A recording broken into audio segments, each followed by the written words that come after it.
Bonjour à tous, bienvenue dans cette troisième vidéo de ma chaîne YouTube. Aujourd'hui, je voulais vous parler euh, authentification, et plus précisément du package OIDC React. Je voulais vous parler de ce package qui permet une connexion OpenID et OAuth. Mais vous savez que moi, je préfère aller un peu plus loin. Et du coup, je vais vous parler surtout de comment faire le refresh token pour relancer les appels API qui ont planté à cause du token qui a expiré. Ça, on ne vous le montre pas tout partout. Donc voilà, allez, c'est parti. Je vous montre ça tout de suite.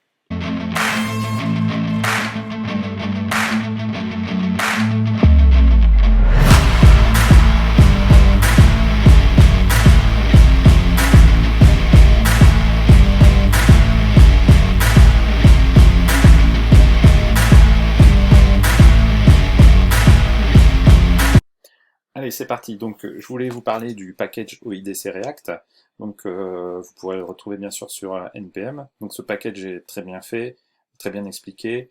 Il y a des exemples que vous allez pouvoir retrouver et installer pour voir comment ça fonctionne facilement.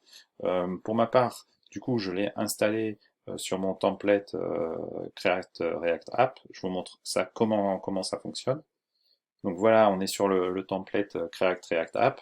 Donc les packages qu'on va avoir sur OIDC React, c'est notamment Auth Provider qui va définir la configuration de notre connexion à la connexion d'identité et le User Manager qui est le user qui va être reçu lors de cette connexion.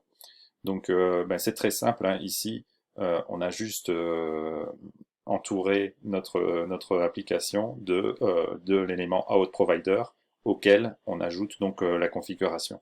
La configuration qu'on va retrouver ici, donc avec l'autorité qu'on va appeler, avec le client ID qu'on aura demandé au niveau de l'autorité, la redirectory, le responsive type code, le scope pour avoir les données que l'on veut récupérer de l'autorité de connexion, et l'automatic silent renew.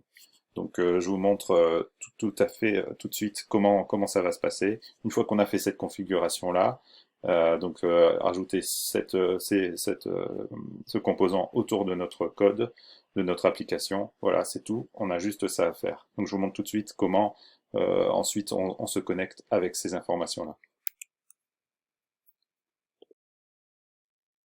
Alors voilà, comment ça va marcher? Ben, très simplement, donc notre configuration a été faite. Donc très simplement, on va recharger notre page, donc on va se loguer directement.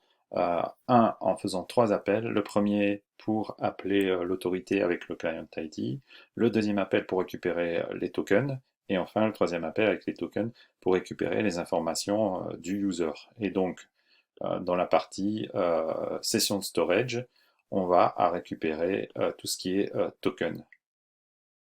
Voilà, donc très simplement, voilà, on est connecté à notre application.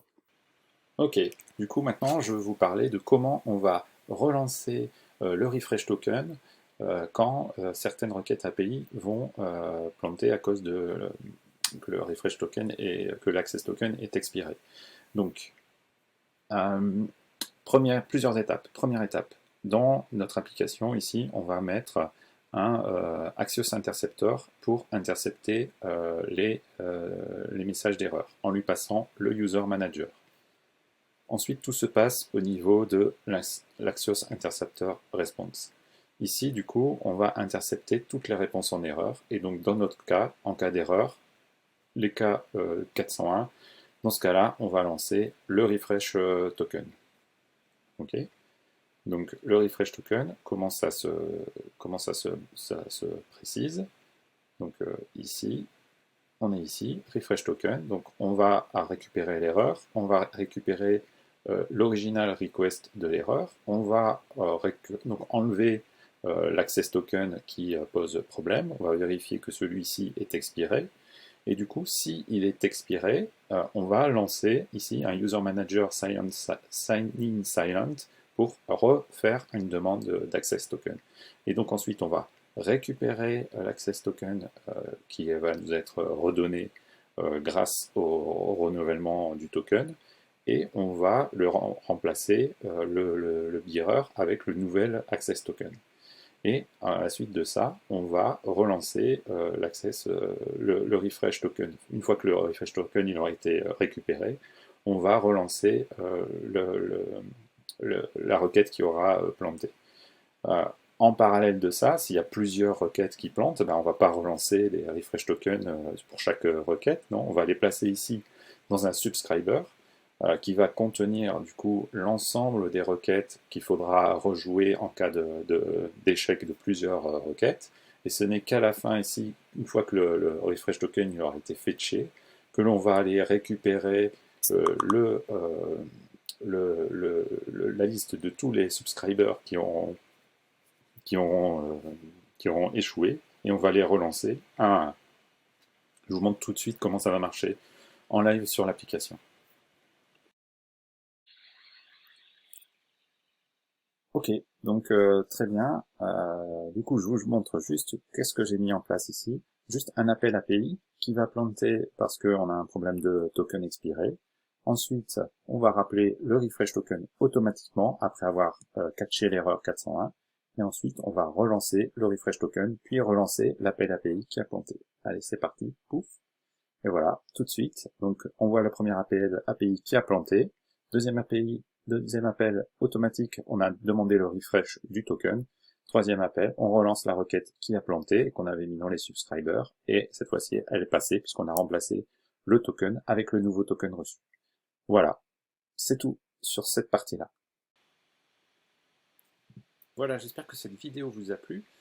Pour moi, c'était important de vous montrer ça parce que c'est quelque chose qu'on ne voit pas toujours comment on va gérer le refresh token quand on gère un appel avec OIDC React. Donc j'espère que n'hésitez pas si vous avez des questions à m'en contacter, je serai ravi d'y répondre. Et puis à bientôt pour une prochaine vidéo. Merci, au revoir.